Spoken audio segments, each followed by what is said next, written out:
nekk professeur histoire géographie pendant une quinzaine d'années. Donc après nag yàlla def ñu dugg ci biir administration municipale bi depuis 2003. nekk ci cabinet Ndiawar Touré. nekk fa yàlla ko yàlla yërëm te ñëwee ñëw. nekk fa chef du bureau de suivi. voilà le bureau de suivi bi yàlla defee nguur googu jeex aussi yàlla indi fi Badara Baba yàlla seet yàlla ko yàlla yërëm également ñu continuer di liggéey ba yàlla def aussi bi daaw dañaa ñëwee donc à partir de 2014 donc mu confier ñu ay responsabilités yu mag donc fal ñu directeur de la coopération internationale et de l'intercommunalité donc bi ñu nekkee ci administration bi aussi yàlla def aussi ñu parfaire suñu formation donc master en GRH lépp jëm ci ressources humaines ak diplôme supérieur bu diplomatie et stratégie CEDES Dakar donc loolu daal si gàttal ci tënk mooy sunu jaar-jaar voilà nekk nag doomu daangu di nekk ku jaar foofu tey mënoon ngaa soit nekk sa cabinet occuper sa poste politique nga xam ne ëtt boo xam ne daa bëri lambiso bëri ay gisee ki jotee lu ne nga ciy dégg nag gaa ñi sax des fois ñu takkal leen ndomb yoo xam ne sax bu xaj seen loxo waaw tey jii loolu la booleeg politique Issa waaw politique bi xam nga dafa mel ni virus la déet waay wallaay xam nga mel ni virus la comme virus bi lëmbee dëkk bi yàlla vraiment musal si virus bi donc musal si mboolem jullit mel ni virus la ndax ñun dañu xeppi rek nekk lycée Abdoulaye Wade fasciné ñu donc à travers ses discours à travers sa pensée à travers ses actions donc nekk député vraiment révolutionnaire lu bari loolu moom moo ñu njëkk attiré si personne boobu mais yàlla def aussi ñu amoon kilifa goo xamante ne moom mu ñu ëmb muy Vieux Ndiagne Guèye Serigne Tëngéej donc moom boo xoolee moom mu ñu gën a téye si loxo donc boole ñoo ak ay kilifa donc teg leen si yoon teg ñu si yoon ñu commencé militer ci structure parti bi à partir de 96 fekk fi ñu baax nag donc man maa ngi fàttaliku moom téye na ma sax ba loxo yóbbu ma ba bureau daaw dañaa si bi nekkee inspection de l'éducation fii présenté ma ko donc noonu la ma yàlla également boolee ak Ndiawar à partir de 96 ñu commencé di liggéey si structure PDS donc loolu moom moo ñu boole virus bi la ak engagement d'un sage xamante ku bëggoon Abdoulaye Wade la Abdoulaye Wade fépp foo xamante ne donc doon na ko def ay manifestation ay tribune di ko monter moom moo ko doon def donc loolu daal nekk na sabab bi donc fekk suñu bëgg-bëgg donc mu ngi woon ci Abdoulaye Wade na mu doon doxale yàlla dogal ko jaarale ko ci moom mu présenté ñu ay kilifa nag donc ñooñu teg ci structure yi ba ñu commencé di politique ba di gëm na gën muy lu am solo ci la nga xam ne daanaka moom nga yëkkati Abdoulaye Wade nekk koo xam ne inspiration beeg modélisme bi nga xam ne daanaka moom nga nemmeeku ci moom rawatina li nga for ci ay kilifa yoo xam ne ñu ngi nekk ci dëkk bi alors ci li nga xam ne moom moo di seen sa dugg si politique ci li nga xam ne moom moo di parti démocratique sénégalais bi nga xam ne sax moom nga taamu dafa mel ni nag jamono bi nga xam ne ci la ñu donc doon dugg ci 2012 gannaaw ba ñu jëlee nguur gi atum 2000 ba jamono yooyu tàmbali mel ni ku toll ci ay xat-xat ay tolof-tolof ay yoo xam ne daal ba far mujj gi ñu sax ñàkk pouvoir bi ñu gis également ay kàngam yoo xam ne dañoo bootu ci biir parti bi dox ba mu yàgg di commencer di rocceeku ndax dañoo mën a jàpp ne tey parti démocratique sénégalais ba ngeen nawoon moo commencé di ndetteelu loolu daal yaakaaruma ne parti démocratique bi dafay commencer suux du loolu parce que toujours dafa am loo xamante ne boo delloo ci gannaaw tuuti parce que toujours xam nga ñi fa jóg grand bëri na de bëri na torop macha allah waaye dafay mel ni parti bi day régénérer wu voilà xam nga li gars yi naan les faits historiques daf lay permettre nga mën a analyser le présent moom la ñuy def tey jii Moussa boo fàttali ko PDS ba Abdoulaye Wade sancee ba mu am groupe parlementaire en 1978 première élection législative yooyu ba mu am groupe parlementaire mu nekk parti boo xamante ne ni mu doon monter en puissance dafa inquiété woon le régime à l'époque de Senghor donc Senghor avait tout fait pour démanteler le parti ñu bari di dem ñoom Fara Ndiaye di dem ainsi de suite ñu bari di dem mais terewul parti bi dafa taxaw gën a taxaw en 88 aussi qu'est-ce qui s'est passé beaucoup de départs avant 2000 aussi lan moo xewoon ñoom Ousmane Ngom et ñoom Serigne Diop ñoom ñëpp fekk génne woon nañu PDS ñoom ñoo gën a nekk kàngam ñi fi nekk nii de te terewul parti bi dafa taxaw donc dafa nekk parti boo xamante ne donc départ du loo xamante ne lu bees la dafa nekk loo xamante ne dañ koy dund donc bés bu jot wala événement bu jot wala saa su ne contexte yi mooy déterminé donc mu am ay départ en 2012 bi ñu perdre pouvoir bi ñu bari donc tiit nasaay amuñu conviction bàyyi parti bi mais terewul le parti existe jusqu'à présent le parti est devenu plus fort que jamais. Oui parce que xoolal ñi nga xamante ne jóge nañ ci PDS à l'heure actuelle mais terewul mu nekk nii en tant que parti d'opposition ñu ngi réorganiser suñu parti di commencer def les opérations de placement des cartes benn parti defu ko fi en tant que parti d'opposition ñu koy def pour que ñi nga xamante ne ñoo nekk ci parti bi actuellement xam ne parti bi mu ngi dund am na ay départ ni nga ko waxee ñoo xamante ne ay kàngam lañ leen tudd nañ leen ci parti bi mais terewul tey jii la parti bi gën a taxaw. Maître Sall. Maître Sall oui. Pape Samba Mboup. waaw Farba Senghor. Omar Sarr. oui et cetera. mais ñooñu est-ce que ñooñu. kuy dem da ngay yóbbaale xam nga am na boo fàttale ko seen wëj bi fi nekkoon ci nguur gi pendant 40 ans. waaw bi mu commencé di dem en déliquescence. dañoo gis ne de grands noms sont partis dafa créer ay partis politiques yóbbaale ay morceaux yu bëri de. finalement ça a fini par déteindre sur l'organisation et la vie du parti de. waaw xam nga parti socialiste par exemple bi nga xamante ne ñooñu ñu ngi doon dem à partir de 1996 96 97 98 donc ñoom ci bokk a génne ñoom Moustapha Niasse génne xam nga loolu on sentait la perte du pouvoir mais bii on peut dire c'est pas le cas. Donc on est dans l'opposition et c'est des gens qui quittent le parti et d'autres viennent. non gaa ñi fa xam dañ fa nekkoon mu neex après 2012. ñu génne dem. wala yow da nga jàpp ne tey jii nii li xob yi di yëngatu daanelul garab yi. voilà xam nga am na benn temps yi nga xamante ne Lamine Thiam dafa nekkoon directeur des structures du parti dafa mës a am benn wax boobu mës a wax loolu yàgg na. mu ne ñi nga xamante ni ñu ngi génne parti bi dafa mel ni garab goo xamante ne da nga koy yett voilà da nga koy yett. boo ko yettee nag mooy parti yi war a daanu voilà booy ay feuilles mortes yoo xamante ne dañuy daanu ko defee mu régénéré wu amal yeneen xob yu bees. waaw xam nga am na responsable yoo xamante ne daawuloo leen dégg. ci parti bi. donc mais léegi yéen a ngi leen dégg. parce que mais ñooñu ban impact la ñuy am est-ce que dañuy changer par rapport ak coowal Farba Senghor Assane daa nga gis Farba Senghor avec ses sorties. daa nga gis également Pape Samba Mboup ak ses frasques. bu ñu defaan as tuut rek. day rëy toll ni àdduna. mais est-ce que tey jii nii on sent le PDS avoir ce même aura cette poigne sur le plan politique sur le plan oppositionnel donc est-ce que. waaw mais si mais fi mu nekk nii lan moo waral coow lii yëpp lan moo waral coow li instant bi di ba nga xamante ne le PDS. lan moo waral coow constitue une menace. lan moo waral coow mais xoolal li ñu def Karim Wade par exemple. pourquoi on n'a pas donc permis à Karim Wade de se présenter en 2019. da nga wax ne da nga bëggoon dañ leen ragal. loolu la mais loolu kese la. loolu parce que yéen bul fàtte ne li nga xam ne mooy motif bi tax Macky Sall woowoon donc ñu fexe ba teg ko loxo. mais tout le monde sait que Karim Wade bi mu fi nekkee yor li nga xam ne moom moo di la gestion de 1001 postes si biir gestion pouvoir bi par son père Wade fils. Wade père du moins. mais Sénégalais yëpp s'attendaient à ce que bu paree moom mu rendre compte.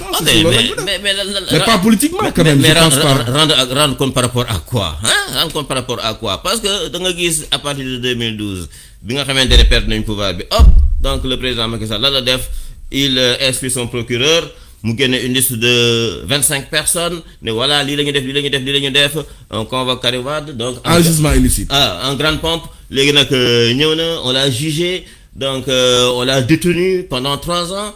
Ensuite, qu'est-ce qui s'est passé? Nuitamment, on vient, on dit, on va le gracier. Nuitamment, on fait un passeport pour lui. Nuitamment, on le met dans un véhicule. On fait un deal. Oui, nuitamment. Je ne sais pas si c'est un deal ou pas. Non, je pose la question. Non. Nuitamment.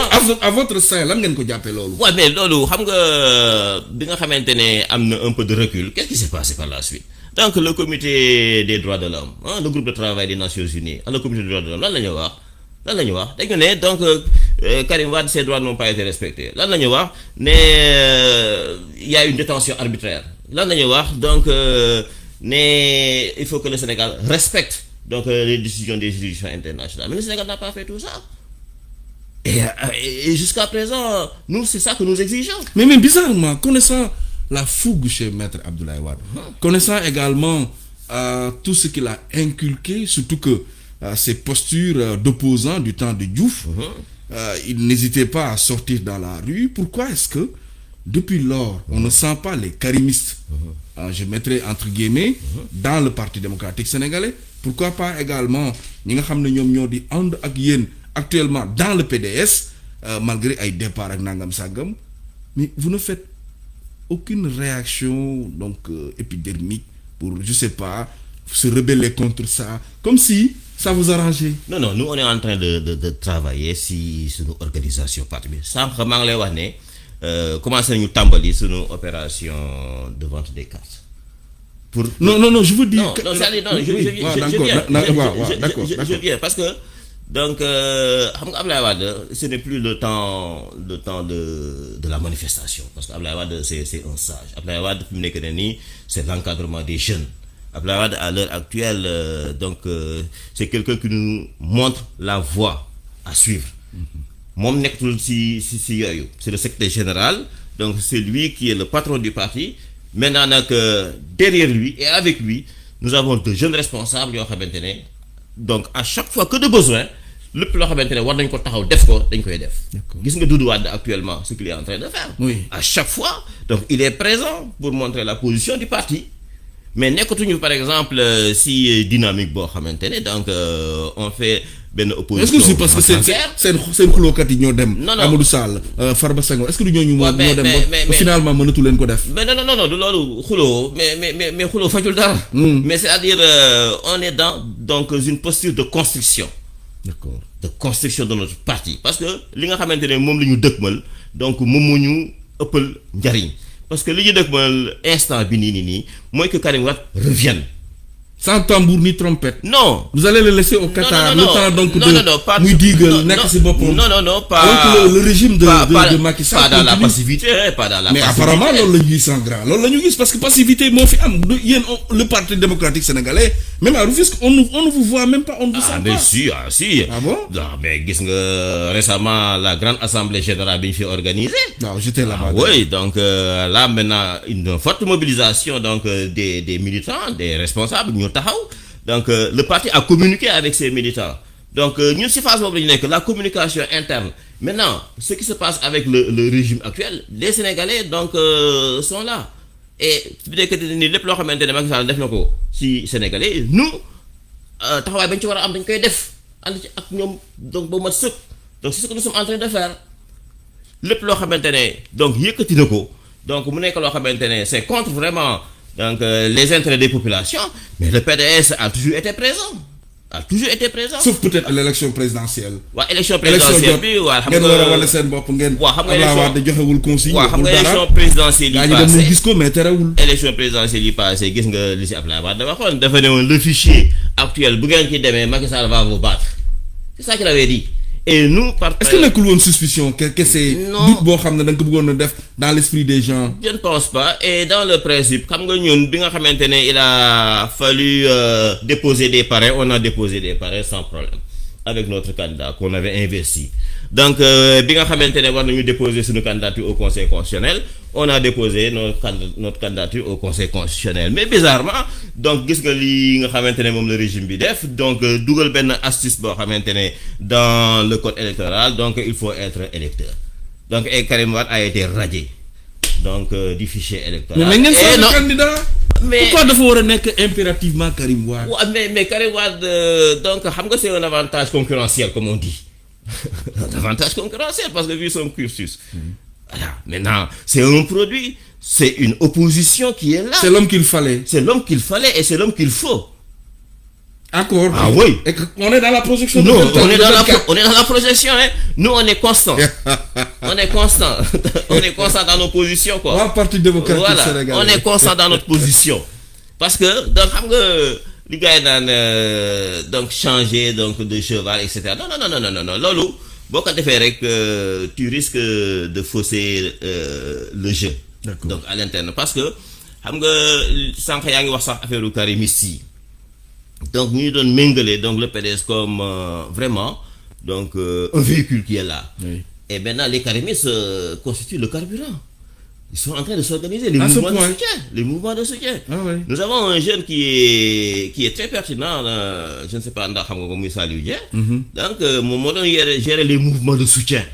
Mais gérer les mouvements de soutien, les gens ont vu que les karimistes étaient tellement dynamiques dans le parti. Et à l'heure actuelle, le PDS, le secrétaire général a senti le besoin de créer donc ce poste de secrétariat national où il va gérer les structures du parti yi nga xamante ne ñoom ñooy base bi nga xamante ne ñoo ngànk parti bi et les mouvements de soutien pour les mettre ensemble pour que ñu am un parti très fort. Alors bu ñu doxalee tuuti ci li nga xam ne moom moo di seen tolluwaay. Malgré li nga xam ne moo fi am concernant la situation ak Karim Wade. nga xam ne fi ñu ko def noonu. mais amul woon benn deal boo xam ne tout le monde prévoyait que annoncé nañ ko fi 2-3 fois que war na ñëw wala. Ah ben on attend toujours Karim Wade puis on n'est pas dans un deal man deal laay bañ a dégg quoi xam nga Karim Wade. ce qui est sûr il va revenir nit yi Issa. waaw. Comment se fait-il que quelqu'un comme lui nekk dans un parti comme opposant ba pare moom ak Khalifa Sall d'ailleurs que les gens ñu defal leen loolu après mu génn benn instant amoon ngeen fi benn avocat mooy maître Sall bi ñu doon wax. nekkoon ci seen biir. déplacé wu tuuti doon ko kaasal mu mel comme après on a abandonné le navire. nekkul un aveu d'impuissance de votre part ngeen bàyyi pouvoir bi comme si daf leen museler. comme li Macky Sall waxoon réduire l'opposition à sa plus simple expression. non du loolu je pense pas ba xam nga Karim Wade par exemple fa mu nekk bàyyi fa boppam. lu ko fa téye. mais c'est laaj ko Macky Sall nga xamante ne yow dañ la génne par la force prison. dañ la dugal par la force dans un véhicule conduit par un gardien pénitentiaire yóbbu la aéroport yóbbu la feneen. dañ la yóbbu exil. pour être plus direct. déporté sax laay wax. la déportation. comme on a fait donc sunu valeurs résistants yi. déporté ko au Qatar bàyyi ko foofu et malgré tout le parti auquel il appartient vit. mais il y a les organisations internationales yoo xam ne de droits de l'homme entre autres les observateurs yoo xam ne déjà ñoo nekk au niveau des droits de l'homme le comité des droits de l'homme la commission le groupe de travail excusez-moi la commission des droits de l'homme. donc yéen seen ay voies de recours tout a été donc épuisé. non peut-être pas épuisé mais des juridictions internationales donc ont rendu des décisions que le Sénégal doit respecter. mais malheureusement le Sénégal ne respecte pas sa signature c'est ça la gravité. est-ce que tey jii nii gannaaw bi ñu ko yóbbu en exil comme bi ñu ko déporté. Oui. Est-ce que yéen na ngeen continuer espérer comme certains le demandent à ce que donc qu'il soit amnistié. Bon l'amnistie nous on ne demande pas l'amnistie on n'est pas dans ça waaw xam nga amnistie. parce que vous n'avez rien à vous reprocher. non xam nga l'amnistie ça vise des faits l'amnistie vise des faits voilà mais qu'est-ce qu'il a fait. mais rien du tout dañ ko taxal loo xamante ne defu ko. léegi nag ñu jugé ko avec seen tribunal boobu xaw ma CREI xaw ma. baa ngi dégg sax ñu ne dañ ko war a changer yu demee noonu. waaw léegi ñu def seen condamnation donc def li ñu war a def yëpp génne ko réew mi mais ñun on n'est pas dans l'amnistie nous on est dans la révision du procès. mais est-ce que loolu du leen fa yàggal. parce que tey jii nii su amul ses droits civiques et politiques. nous on est dans la révision. Est-ce qu'il pourra revenir en 24 pour être candidat. non on est intransigeant là-dessus on est dans la révision du procès de Karim Wade. et puis le gouvernement. vous voulez que ñu réintroduire ko. mais si yooyu la sunu experts yi di. avec le même régime pourtant qu'il a selon vous déporté. mais ce régime là il n'est pas éternel hein. Attends, il n'est pas éternel de. Ça veut dire beaucoup ça veut dire beaucoup de choses il n'est pas éternel donc nañu xam ne li ñuy def nii tey jii donc la situation peut se retourner à tout moment et nous on est en train de travailler pour que donc le PDS donc ñu délogé Karim Wade restaurer ses droits donc et c'est la révision du procès que nous demandons. Le temps va nous édifier c'est sûr et que banaa bu ñu nommé maintenant cette fois-ci secrétaire général adjoint et rapporteur du collège du secrétariat des secrétariats généraux du Parti démocratique sénégalais mu nekk tey jii nii kii di le maire Daouda Niang récompense la wala loo xam ne voilà donc benn instant day mel comme un sacre. C'est un sacre. Mais c'est un peu tard wala. Non c'est pas tard rien n'est tard dans la vie c'est un sacre xam nga Daouda Niang donc. pour avoir fait quoi dans le parti. Pour avoir sur milité, le plan local surtout. Non, pour avoir milité dans le parti depuis les années 80. xam nga loolu. oui yàgg na. oui.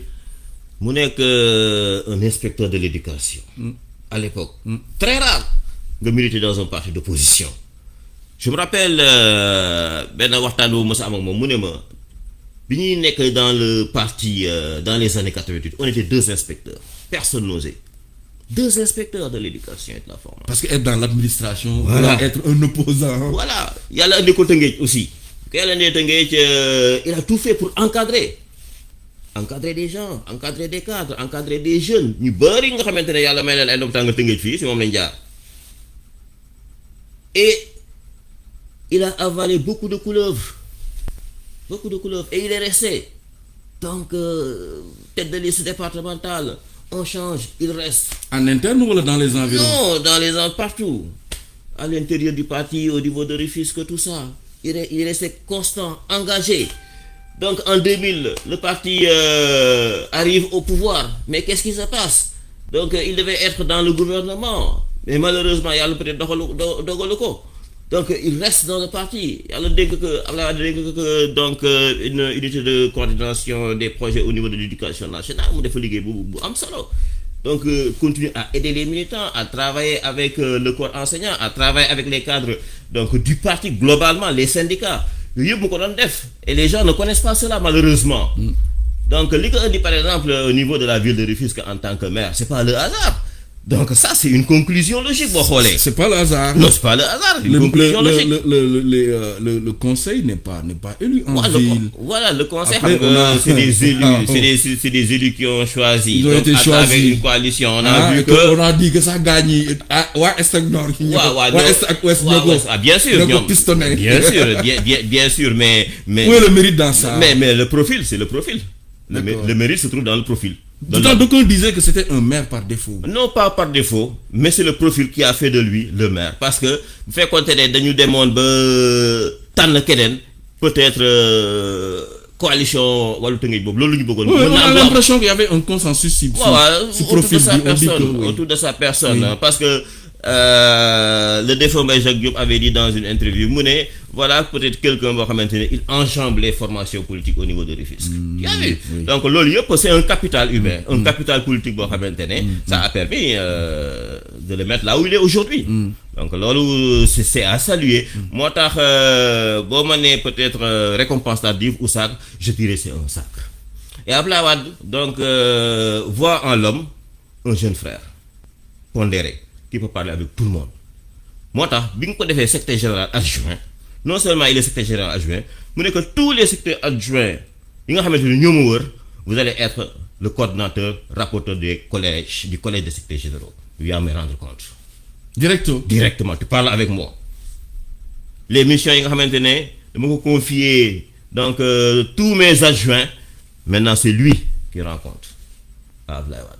Donc ça c'est une confiance. Quel est l'impact aujourd'hui? L'impact à quel niveau? De ce qu'il a certainement dû apporter de neuf par rapport à ce poste.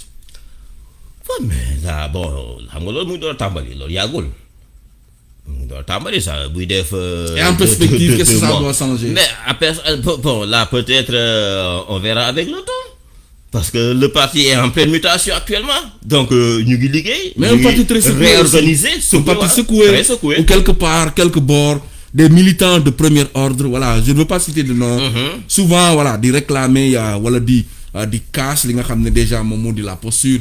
On a l'impression que Karim Wade leur est imposé de manière ad vitam aeternam et que benn instant nii, voilà, ñenn ñi dañu doyal parce que bëggoon nañ qu'il y ait au moins assemblée générale donc ñu falaat et cetera ba sax mu jur ay dissensions en votre sein am ñoo xam ne ay kàngam sur le plan même départemental xëy bés rek ne voilà ñun mënatuñu et cetera yéen ngeen gis ne voilà ñii ñi def noonu c'est des dissidents il faut les sortir mais loolu yàgg na ci parti xam nga parti boo demee mais ça risque de vous fragiliser. waaw mais daa xam nga fragiliser donc comme ni ma la koy waxee woon sànq du ñu fragiliser xam nga à chaque fois bu fekkente ne am na koo xamante ne la nga xamante ne neexu la ci biir parti bi nga wax ko ca waxee boo xamante ne waaw tegginiwul te wax boo xamante ne tegginiwul boobaa yow yaay yedda sa bopp ko defee ñun dañuy jël suñu responsabilité wax ne lii nga def nii tegginiwul te voilà la sanction qu'il faudra faire. Mais exclusion aussi. Mais nga génn parti bi. waaw yow mais Moussa boo nekkee sa kër. nga am ñoo xamante ne ñu nga am comportement yoo xamante ne jaaduwul. neexul bu nar a yàqal njaboot bi voilà nga ne ay la yéwén demal nga samp sa kër. xam nga ñoom Omar Sarr bi ñu nekkee à l'intérieur du parti qu'est-ce qui s'est passé par la suite mais donc les actes qu'ils ont posés nous ont donné raison. waaw ba ñu ne bu leen dem ci bu leen dem ci woote Macky Sall ñu dem. waaw ñëpp ne kat ñii kat la ñuy nas ak nocc yi leeral suñuy bopp. ak fi ñu mujj. donc yéen gisoon ngeen loolu. non gisoon nañ ko bu yàgg. te am na ñoo xamante ne aussi tamit réeroo ñooñu de. ah bon oui. nekk si suñu biir fii. si fii dafa wallaay. non waxal. non je te jure. waxal réeroo ñoom. gars yi déggante ak ñoom si siège boobu lañ nekk. moo tax toujours le pouvoir dafa grave. moo tax duñu mën a comprendre des fois dañuy wax wala di léexu wala di insinuer des choses yoo xamante ne donc day ñëw te on avertit toujours le parti Daouda avertit toujours le parti sur les risques. yoo xamante ne mooy impact bi ma doon laajte tout à l'heure. donc foofu lay commencer. oui foofu la moo tax xam nga yaay wax ni mag day toog. donc di gis lu bari ñun ñu nekk fii di tëñëxi rek ay ndaw di tëñëxi duñu gis dara. malgré le souhait de parler de alternance générationnelle. dañ fa war a jógee parce que ay mag lañ entre autres. waaw alternance générationnelle c'est un concept quelquefois qui est galvaudé quoi mais mag bu ko yàlla may donc tout son potentiel il peut encore travailler donc encadrer jeunes yi les moins jeunes ñu liggéey. bu fekkee ne nag yàlla dogal na donc mu am ñoo xamante ne ils sont moins jeunes donc peut-être moins âgés yàlla dogal ñoom ñu war a jiitu donc ñu jiitu en toute démocratie. mais ma rebondir ci loolu parce que tey. cette attitude cette posture donc de personnes voilà de notre âge. pour ne pas donc un peu scier les termes. benn jamono surtout bu ñu jëlee référence bi ci la gestion de la ville. On le sait la mairie-ville avec ses 6 milliards suma juumul de budget am du plomb dans l'aile puisque on a vu que sur le plan fonctionnement ak investissement tout n'est pas au rose. On a vu que des fois sax même syndicats yi ci biir des fois dañ doon xaw di yëngal gurée gi fan ngeen toll lan mooy seen jafe-jafe est-ce que du parce que vous êtes opposant au pouvoir local et opposant sur le plan national maanaam vous êtes au pouvoir sur le plan local mais vous êtes opposant sur le plan national parce que d'autres obédiences politiques face au régime qui est en place ça vous plombe l'aile demu leen seen affaire doxul ngay doxul non fi mu nekk nii kay xam nga la ville comme ni ko sunu financier faral di waxee toll nañ jamono joo xamante la ville était sous perfusion. Je me souviens benn bés le porte-parole est sorti faire un appel du pied à tout le monde. mais gars yi dañ ñu koy xañ. mais gars yi fi mu nekk nii xam nga li ñu naan asphyxie dem ba naj la amatoo dara moom lañ def ville de Rufisque xam nga bi nga xamante ne le maire Daouda Niang dafa ñëw en 2014 dafa ñëw il a trouvé donc un passif de près de 1 milliard. te da nga ko war a hériter. ah oui. L'administration est une continuité. Absolument. Il a commencé maintenant donc à instruire maintenant donc l'épongement. Mais 1 milliard bari na l'épongement donc à travers le règlement progressif de ce passif là. Et mu commencé également avec sa vision ak ñi ko wër ñëpp donc attaquer un programme d'urgence avec ces projets d'éclairage public ak yeneen yi ci aju quoi. mais xam nga lan moo si topp la réforme sur la fiscalité locale et réforme bi mu gën a xam mooy la SEL.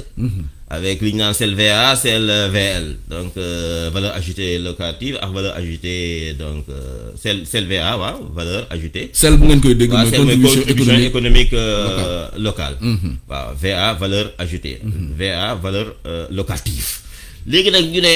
donc la nga xamante ne moom moo doon patente bi nga xamante ne moom la industrie locale yi doon verser à la ville mu doon constituer l'essentiel de son budget mais maintenant on va prendre cet argent là pour répartir ko si yeneen collectivités mais est-ce que vous ne sentiez pas venir yéen ñi nekkoon ci ñaari régime yi que avec le dégrèvement qui a d'abord commencé il fallait s'attendre à ça non mais parce que état moom ay progression lay def non kii c'était fait à dessein pour complètement dépouiller les grandes villes comme Rufisque et Dakar loolu rek la c'était fait à dessein politique.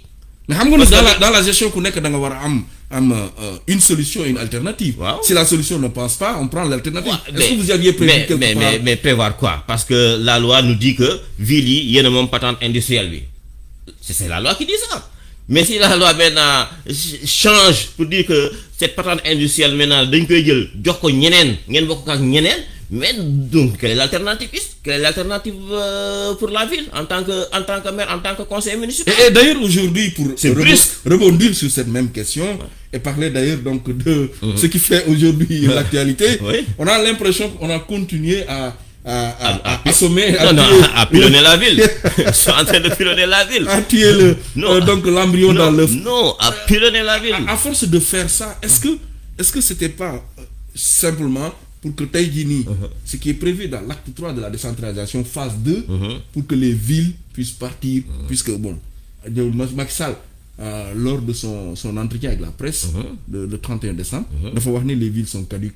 Est-ce que tey jii nii c'était pas prévu de manière progressive au point que la ville soit asphyxiée véritablement, donc vidée de tout sa vitalité, après ñu bàyyi ko mu daanul boppam ñu ne mënatu fi nekk ñu jëlee ko fi. C'est ça qu'on ne comprend pas, quoi, la caducité de la ville. Mais la ville, mais la ville, mais sous la ville a un rôle. Cette forme actuelle, la ville bi ko créé yàggul, donc non, la ville non, en fait je parle pas de Rufisque ville en tant que telle, mais ville en tant qu'institution. Ouais, mais en tant qu'institution yàgg na, parce qu'en tant qu'institution, par exemple, si vous prenez la ville de Rufisque, donc depuis 1880 qui existe, malgré les réformes, la ville est restée comme telle avec ses fonctions yu muy jouer. Malgré la réforme de 1996 instituant les communes d'arrondissement, la ville est restée avec des missions bien précises. L'acte 3 de la décentralisation est venu avec des préoccupations yoo xamante ne c'est purement politique. Tu as vu? Et là maintenant yow gis nga bi nga xamante ne ñu ngi bëgg a entamer cette réforme là. Qu'est-ce qui s'est passé? C'est parce que donc les villes posent problème, les villes constituent un enjeu politique. Oui, c'est des enjeux. Pourtant, c'est ce qu'ils ont refusé d'accepter, parce qu'ils disent que faut comme Dakar, c'est présidentiel, mais c'est Macky Sall qui a remporté l'élection. Quel est le problème? Non, les présidentielles, les locales, c'est deux approches différentes. ñaari approche yu wuute la. Waaw, ba tax na actuellement le pouvoir local, donc c'est l'antichambre. D'autant plus que léegi Thiès entre leurs mains, donc mais. Ah non, où est la politique dans tout ça? Thiès c'est autre chose, parce que Idrissa Seck donc moom dugg na comme ni ñuy wax moom dugg na. Léegi nag peut-être ñoom am na loo xamante ne peut-être mën nañu ko gérer seen biir, donc ba defar seen togg bopp sur le plan politique ba gérer li ñuy gérer, mais li ci Tëngéej donc du Thiès. Parce que Thiès refuse que la conscience politique elle est très élevée, hein. Mais fii tey soo jëlee. Très élevée. Il n'y a que la ville aujourd'hui qui est concernée, parce que les autres collectivités locales sont gérées par des partisans ou alors des alliés du pouvoir. Où est la politique dans tout ça? Ouais, mais la politique dans tout ça, mais ñooñu nga xamante ne ils gèrent actuellement ces collectivités fa lañ nekkoon. Ailleurs. Surtout si yéen. Voilà. Et ils ont profité donc yaa ngi sànni xeer. Non, de l'électorat du PDS. Donc et maintenant la ville est là. Oui. Tu sais que donc boo xoolee que ça soit dans ces différentes communes. Donc et la ville. Donc la présence du PDS dans le subconscient des Rufisquois mu ngi fi ba léegi de, et le pouvoir également da ci bàyyi xel bu baax a baax. Justement lu ngeen jot ak Alioune Mar. Dara. jotoo leen dara. peut-être dañ bokkatul parti rek. mu xëy rek. bokkatuñu parti rek. point barre. Albert Ndoye non plus jotewu leen dara, moom dafa xëy rek dem di bokk gis-gis ànd jëg Pape Diop. jotewuñu dara jóge fa ànd ak Macky. jotewuñu dara parce que ñooñu ñëpp sax ay xaritu maire Daouda Ndiaye lañu. ñoo bokk bureau municipal. malgré liñ ko fal. Et mu ngi gérer en toute démocratie, en toute intelligence ces contradictions, hein. Ah oui. Est-ce que leur position sur cette idée de réforme de la ville qui signifie pour certains supprimer la ville, est-ce que tey leur contribution, soi-disant on doit laisser la ville, permettre aux collectivités locales d'avoir des ressources, créer une sorte de mutualisation, est-ce que tey jii nii ça vous convient yéen en tant que parti démocratique sénégalais et également à la tête de la ville? Ñun suñu position en tant que parti c'est-à-dire xam nga foofu sax bon on n'engage pas le parti globalement, mais ñun en tant que politique di évoluer ci biir PDS suñu position dañ ko wax mu leer nañ jamono yi passé. Donc on a fait une contribution pour dire que nous on est contre toute forme de suppression et de réforme de la ville comme ni mu mel nii buñ ko changer. Qu'est-ce que vous craignez lan moo tax lan ngeen ragal. waaw mais lan lañ ragal mais parce que aussi li ci aju moo bari mais ville bi li bu yenu en termes donc d'action sociale. Depuis la dernière réforme il n'existe que deux entités. Wow. Le département et la commune. Wow. Comment se fait-il qu'on ait une ville dans un département?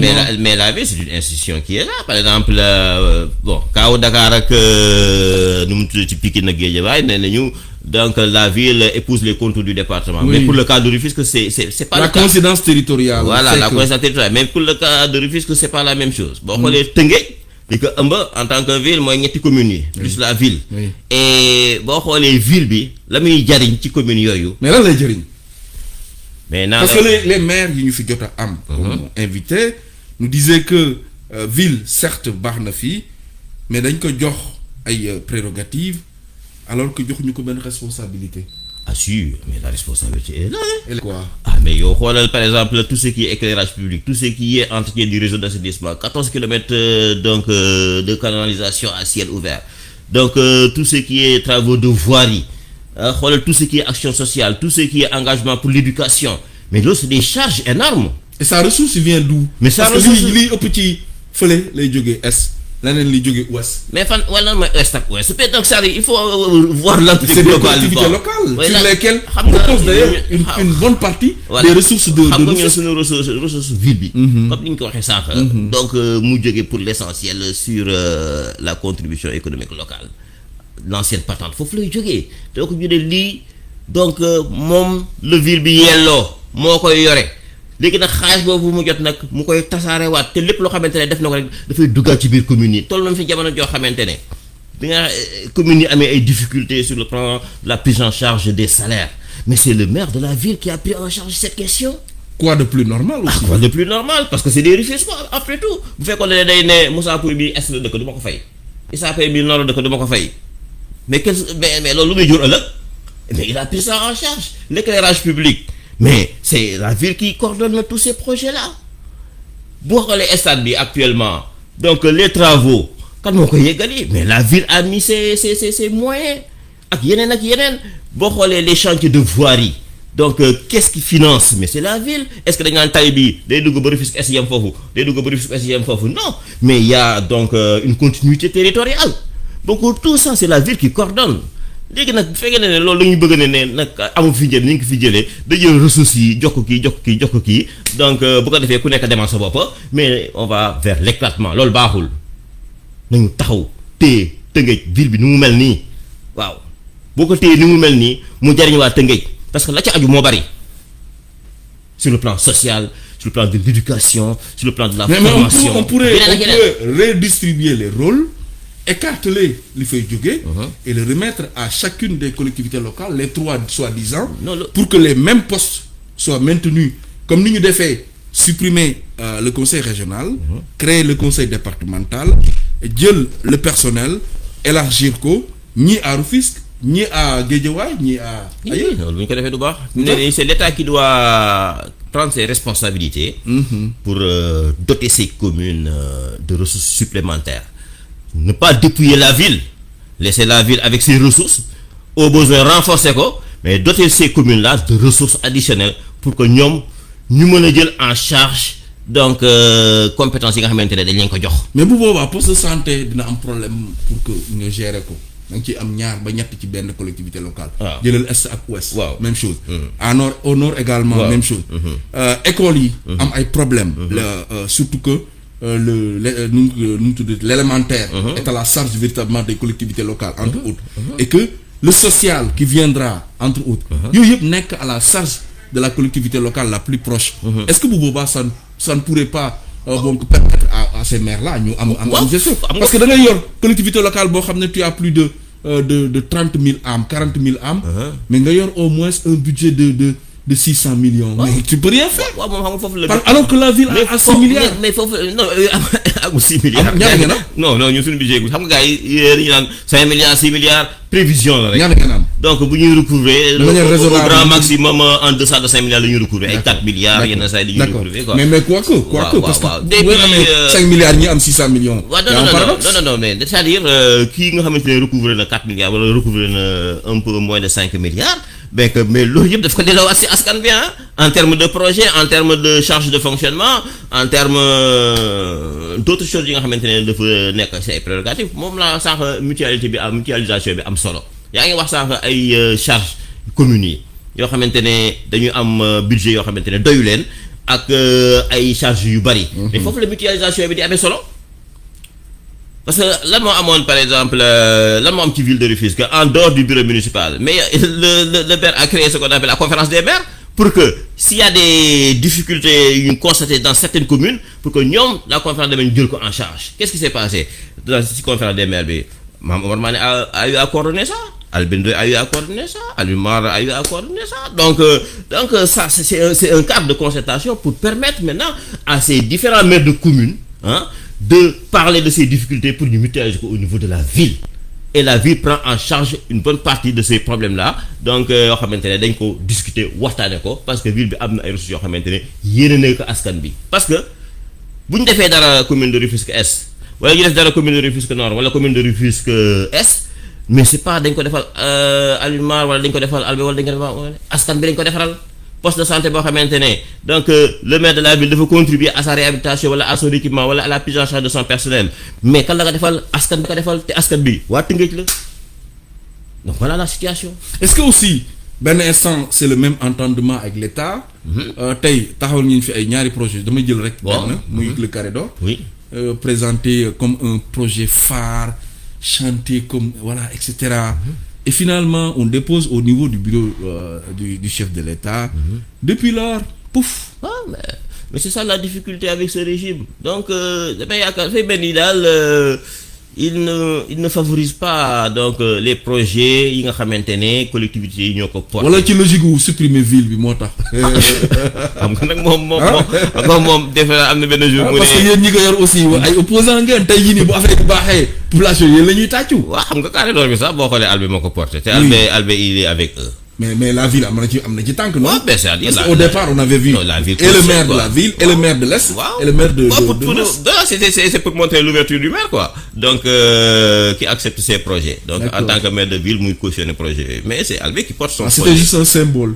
Pas symbole mais il est dedans il porte le projet il soutient ce projet. Ok. Comme ni nga xamante ne les autres maires la soutiennent son projet donc de Dakar Gate donc loolu la quoi c'est-à-dire xam nga fii ces politiques là ñoom malgré seen contradiction yi mais s'il y a des projets yoo xamante ne donc bu ñu ko jëmmalee donc Tëngéej na ci gis boppam ñoom ñëpp dañ ciy ànd donc moo tax Carré d'Or bi donc blocage bi donc on ne comprend pas. Est-ce que c'est comme à cette image beaucoup de vos projets également. Ah oui, comme non, quoi non. par exemple. Bah non, par exemple le projet du Dakar Gate qui Oui, xamante ne oui. vraiment Oui. donc on dit que tout est ficelé, tout est OK techniquement, financièrement les partenaires sont prêts à mettre de l'argent mais le blocage c'est au niveau de l'État. Donc État mooy moo bloqué comme ni mu bloqué woon projet yi nga xamante ne moom la Khalifa Sall entamé woon à Dakar. Donc ils sont dans le blocage partout quoi. ah mais tey am ngeen Promoville. waaw Promoville le boulevard Maurice Guèye. loolu de baax na avec tout ce qu'on dit de loolu de bien baax dessus. na loolu baax na bon il faudra prier que yàlla Mu yàgg. àggal ka jàmm sàmm. parce que da nga craindre mu mel ni leneen. voilà parce que daal maa ngi gis ne depuis bi ñu lancé travaux yi ba léegi. donc ça avance à petit pas. ay ndaraan rek laa gis ñu tag foofu ndaraan yi daal defatuñu dara ndaraan yi ne foofu. ça yaa ngi saboté gars yi ah. voilà c'est ça. alors parlons politique le statut de l'opposition. kan ma koy incarner jamono bi yéen la. parce que yéen on ne vous voit même plus. ah bon non mais ça yow dama yow doo gis assemblée nationale les sorties pertinentes de Serigne Cheikh Bara Dolly Mame Diarra Fam à l'Assemblée nationale voilà c'est ça donc c'est des gens yoo xamante ne c'est sous cet angle. non am nañu taxawaay ñooñu am nañu taxawaay et puis c'est vrai que chaque fois bu ministres yi waree jaar à l'Assemblée nationale ces gens-là mais d'ailleurs certains demandaient à ce que Bara Dolly sa dernière sortie là gars yi doon nañ kaas ah oui mais donc léegi taxawaay la quoi xam nga ñun yàlla daf ñoo bind ne taxawaay politique. donc PDS daf ko am moo tax statut opposition bi sax ñun. ngeen bàyyi ko gaañ. waaw non c'est-à-dire c'est pas notre tasse de thé quoi comme on dit parce que xam nga chef de l'opposition bi. parce que dafa am ñu siy guux jamono bi. voilà parce que chef de l'opposition bi ci dégg affaire privilège ba léegi xaw ma budget 2 milliards xaw ma ñu mel noonu. waaw waaw non opposition dafa am cër moom. voilà boo amee cër da ngay am wàll. voilà ba gars yi demoon dañ koy jox Idrissa Seck mu jégi Idrissa Seck nee nañu mu noppi pendant 15 mois mu noppi. waaw léegi ba nag ñuy gisee ñoom ñaar. voilà léegi nag noppi gi gis nañ li mu jur ah. waaw léegi kon moom jàll na. waaw léegi nag ñoom ñeneen ñu ñuy xalaat ñun yooyu bàyyi boo ñu xalaat ñoom seenu biir la. tey jii nii ñun ce qui est constant. et ce qui est constaté. et constatable. mooy que opposition bi fi mu nekk tollu nii. c'est le PDS qui l'incarne. non ça c'est au niveau de ça c'est dans vos têtes quoi. non pas dans nos têtes mais xoolal rek. non mais man. Assane man xoolal léegi Sonko laa gis Assane et cetera. mais tey jii nii.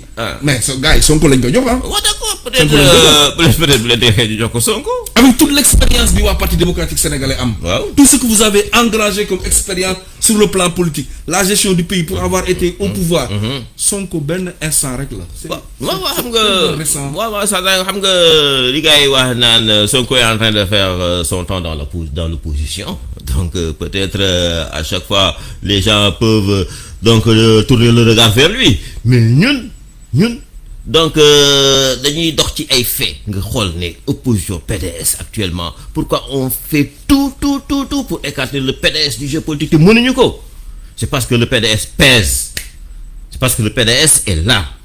Donc au niveau parlementaire au niveau social au niveau des collectivités tout ça sur le plan électoral non xam nga. yéen demu leen présidentielle. waaw demuñu présidentielle fi ñu nattal suñu bopp rek mooy les dernières élections de 2017. foofu ngay mën a natt suñu bopp. mais ça remonte Issa. waaw ça remonte mais présidentielle moo am te présidentielle yi passé. depuis lors beaucoup d'eau a coulé sous les ponts. waaw mais fi mu nekk nii keneen mënuñu fi natt kenn parce que bu fekkee ne da nga jël ñi nga xamante ne dañ participé ci présidentielle aussi. Idrissa Seck jëloon na fi deuxième Sonko ñëw topp ci gannaaw. coalition la aussi. oui certes. coalition la xam nga moo tax présidentielle mënoo ci mesurer ce que pèse un parti. mais nag instant bi nii pour nekk un parti jaaj sa bopp. comme Parti démocratique sénégalais du temps. comme également le PS du temps.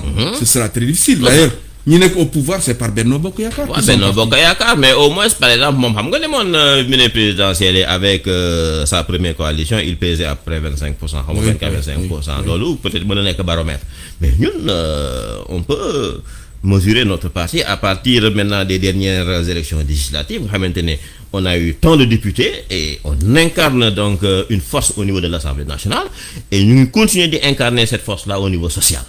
Justement, pourquoi est-ce que au-delà de l'aspect de demander à ce que le fichier, de craindre le fichier et de rappeler aux Sénégalais su ngeen demee ci fichier bi de Macky Sall dafay jàll. Pourquoi Abdoulaye Wade a voulu boycotter les élections de 2000. waaw mais parce que dafa xamante ne. bi nga xamante c'était le seul motif. waaw c'est entre autres. parce que xamoon na ne lii leerul. parce que yow Moussa boo jëlee sa benn fichier. nga def ci la nga bëgg. ñëw ne donc saa waaye am xoolal ma fichier bi yow rek bu ko keneen xool mu defal la nga ci bëgg. nga génne ne ay la yoon lii laay liggéeyee ak yéen mais ñun on a le droit de dire que non du ñu liggéey ak yow ci nii. donc wóoluñu li nekk ci biir nañ ko càmbaraat ko defee ñun ñu am ci un regard ci fichier bi ko defee bu ñu ci amee un regard ba mu doy ñu mën a engagé. Pourtant c'est ce que l'opposition a encore réitéré. Après le dialogue politique, après le dialogue national. Mais le PDS l'a dit. Mais dafay tarder les élections à venir. Non, le PDS. L'échéance politique. Mais le PDS. Du calendrier. Le PDS dañ koy récuser le fichier donc dans l'examen actuel le PDS récuse parce que il faudrait que mu am des experts yoo xamante ne donc dañ ci d'accord. Et vous vouliez que ça prend le temps qu'il faut. Ah non peut-être. Parce que aussi daf leen arrangé. Non. C'est un candidat nga biti. ñëwagul vous allez vous donner le temps de la largesse. Non mais sunu candidat dara téye ko foofu lu dul Macky Sall waaw.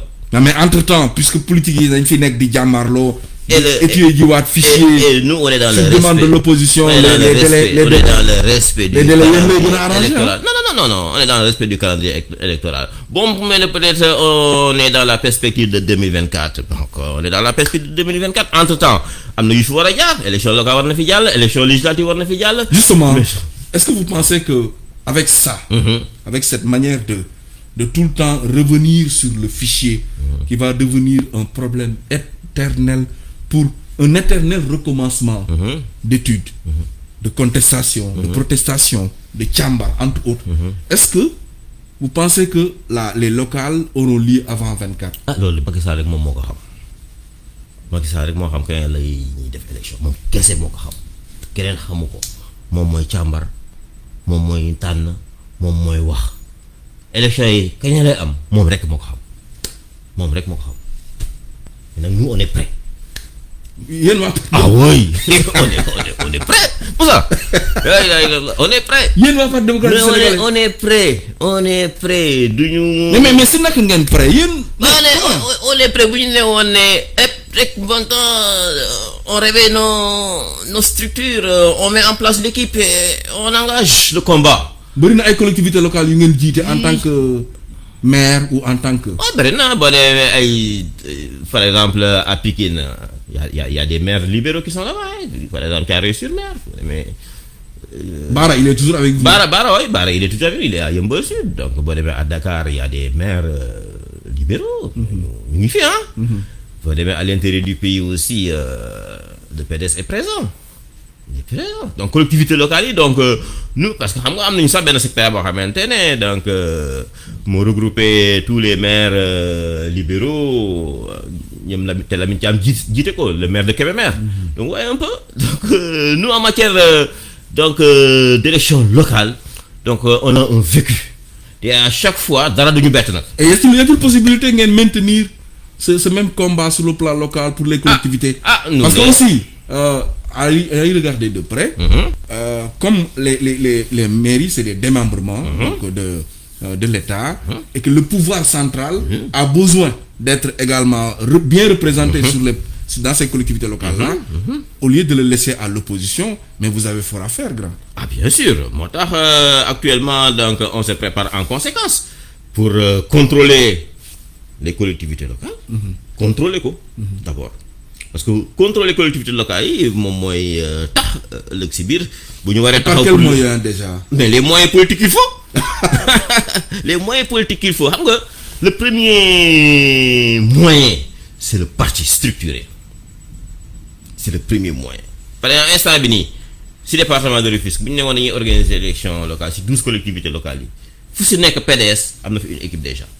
ah oui waaw oui.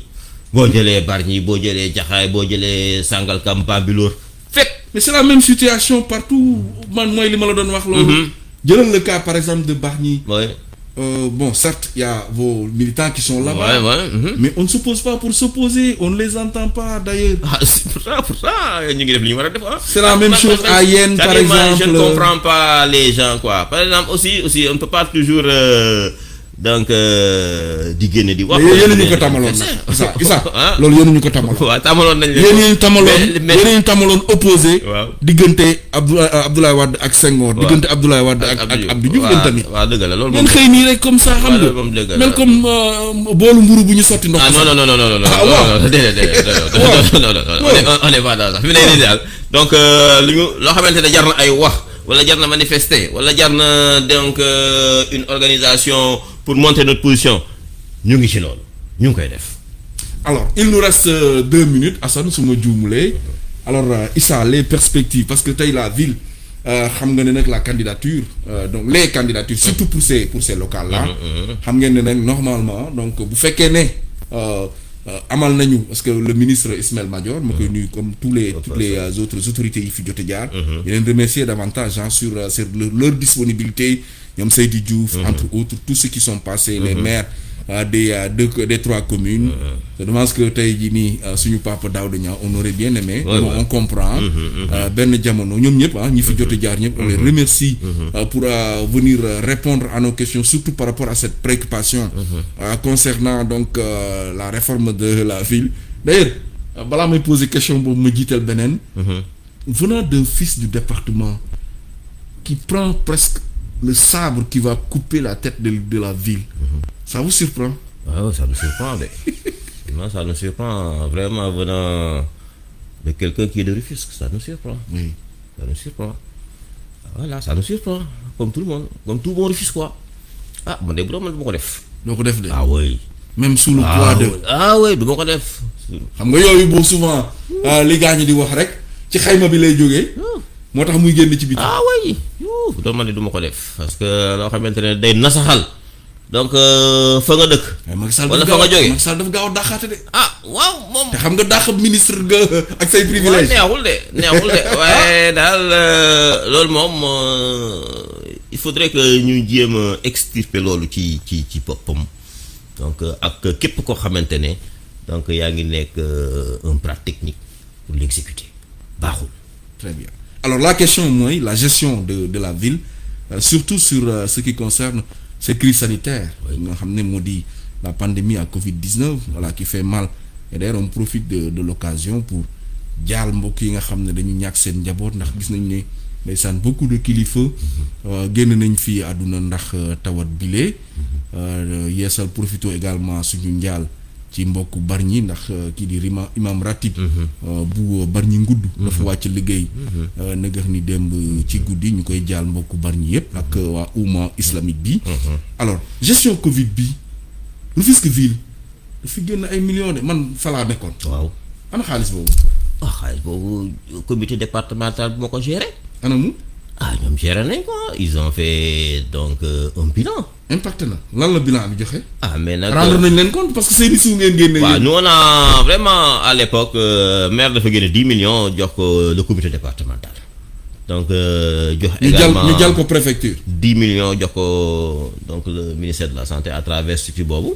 mais nag muy 20 millions ci gafak 20 millions yoo xamante ne génne nañ ko. te indépendamment de cela on avait créé une cellule Covid dans la ville pour gérer également crise sanitaire bi appuyer les communes léegi nag. comité départemental bi bañ leen joxee loolu donc def nañu seen activité def nañu seen bilan mais je crois que globalement baax na de. baax na man day Rufisque ni ñu gérer la crise sanitaire gis naa ne daal amul ay difficultés majeures. D'accord. amul ay difficultés majeures parce que écoles yi donc ak marché yi tout ça donc. tout a été bien géré. Bon, pas bien géré mais daal gis nañu dans l'ensemble on peut apprécier quoi. Voilà, on ne peut pas le préfet moom moo ko doon coordonné avec beaucoup de composantes. Et ils ont présenté un bilan donc on peut faire foi à ce bilan donc pour aussi ne kat donc Tëngéej jàppante nañu liggéey pour crise sanitaire bi bañ a def ay dégâts. donc am na nag loo xamante ne mënta ñàkk am na ñoo xamante ne dal na leen faju nañu ba wér am na ñoo xamante ne génn nañ ci àdduna donc ñu ngi leen di jaal seen famille au passage di la jaal également. donc imam bi nga xamante ne moom moo fi bàyyi ko yëpp nga publier ko yàlla yokk leeram ak ñi nga xamante ne ñëpp génn nañ àdduna ci Covid bi ak li dul ci Covid bi. voilà donc pour revenir sur la gestion de la Covid donc. loolu lañ ci mën a wax. parce que donc comme c'était départemental. te c'était piloté par le préfet avec des professionnels yu ci nekk ci biir donc ils ont exécuté ils ont rendu compte donc on les félicite. alors est-ce que tey jii nii deuxième vague bi nga xam ne moom la ñëpp doon craindre. c'est parce que quelque part la gestion sur le plan national malgré ce qui a été chanté pour le Sénégal premier en Afrique deuxième dans le monde. Vous partagez cet avis que tout a été bien fait auparavant et que il y a un relâchement. waaw non relâchement bi xam nga naagu baaxul. parce que te looloo ñu daal. moo ñu xaw a daal parce que bi ñuy commencé. dañoo teel a déglu trop. voilà positionner le Sénégal comme pays qui a bien géré la situation sanitaire donc on a senti un relâchement quoi surtout si population yi surtout si population yi da ngay gis. Dans le mental des gens, les gens disent que da nga ko gëm. alors que yooyu c'est pas ça. Ouais. Parce que c'est une maladie qui est là. Donc li experts yi wax moom la ñu gëm. Donc la deuxième vague virus bi c'est mortel. Faut éviter yàlla nañu si yàlla musal. Et là maintenant donc il faut que ñu resserrer donc les rangs donc cas yi mu ngi multiplier wu. lépp loo xamante ne wax nañ ko bu leen ne ay naxaate la donc on prend ça parce que c'est des paroles de scientifiques. te wolof sax def ne dina màtt ak du màtt. bul dugal sa loxo bul dugal sa loxo. léegi nag nañu gérer situation bi en toute responsabilité xam ne la maladie elle est là jógee gu fi xamuñu ko ñu la fi jógee. jaraat na couvre-feu ak confinement def ko prolongement. mais on a l'impression également même derrière ça ne suit pas. waaw mais xam nga aussi donc yooyu c'est des appréciations à un autre niveau. moom bu xamante ne donc il a les conclusions donc de son staff technique pour dire que lii la war a def donc loolu lay def. Oui, parce que le comité de gestion des épidémies. Voilà. La situation était pareille. On est obligé de suivre. C'était alarmant à ce point, donc du coup, voilà. Même si par moment on n'est pas très très d'accord, parce que donc économiquement le couvre-feu la muy yàq moo gën a bari. Parce que boo xoolee ñi nekk ci secteur informel bi ñooñu. dëgg yàlla il y a un aspect social et économique. un aspect social et économique. ñooñu dañuy sonn. te kenn du leen fa fekk. donc loolu aussi c'est à gérer. donc avec intelligence donc yooyu yëpp bu fekkente ne nag xayma nañ ko nag mën nañu seet naka la ñuy organiser maintenant la gestion de la seconde vague pour que la nga xamante ne ragal nañ ko mu bañ a am. yëg si nañ si cëppaandaw gi. kontaan naa trop ci invitation bi tey jii nii looy tàggoo. li may tàggoo mooy Moussa di la remercier di la wax ne fii ñu toog nii monsieur le maire bëggoon na fi toog. ndeysaan waaw mu yebal ñu ne demal. parce que on a eu toutes les. voilà bëggoon na ko lool mais yàlla dogalu ko. waaw dëgg la. mu leen di. ñu koy nuyu nag voilà ñu koy nuyu. man personnellement je ne le connais pas. voilà d'approche. seen rek laa am. yàlla mën na dogal ngeen toog. waaw ñu koy yàlla mën na dogal ngeen toog ngeen waxtaan. ko ñaanal jàmm ak salaam. voilà c'est ça. di ko ñaanal jàmm di ko ñaanal wér. si ni nga ak fan wu gudd. si ni mu ñu téye ak ni mu téye parti bi. ak ni nga xamante ne donc moom lay gérer administration communale bi. di wax ne au niveau du parti aussi. donc ñu ngi remercier ñëpp. suñu frère de parti yi nga xamante ne ñoom lañ bokkal département bi. donc di leen remercier. di leen nuyu bu baax di wax ne liggéey bi sur le terrain ñoo koy bokk. ñoo koy bokk on va travailler incha allah la main dans la main.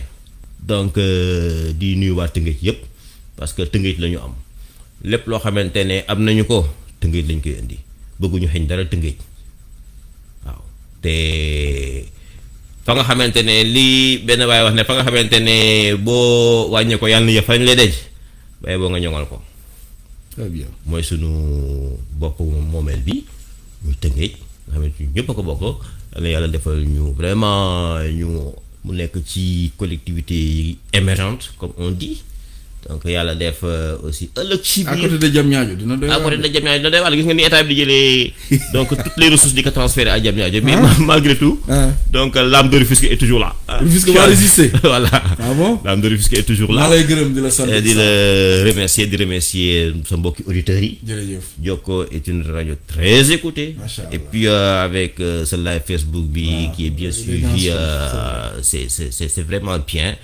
di leen wax vraiment félicitations. merci jërëjëf. et jërëjëf waa Tëngéej asalaamaaleykum wa rahmatullahi taala wa barakaatu. aleykum salaam wa rahmatullahi taala wa barakaatuhu mbokku déglukat yi yéen tam ñu ngi rafetlu seen ànd ak rajo Jokko FM li lañ leen andiloon ci seen émission jàkkaarloo politique Moussa Pouy nekkoon ci xakaay bi Assane Diour fare woon ci xarala gi dig daje incha allah dimanche lay doon ak beneen gan ba tey ci seen émission jàkkaarloo politique ñu yendu jàmm dimanche su jàmm jërë ngeen jëf.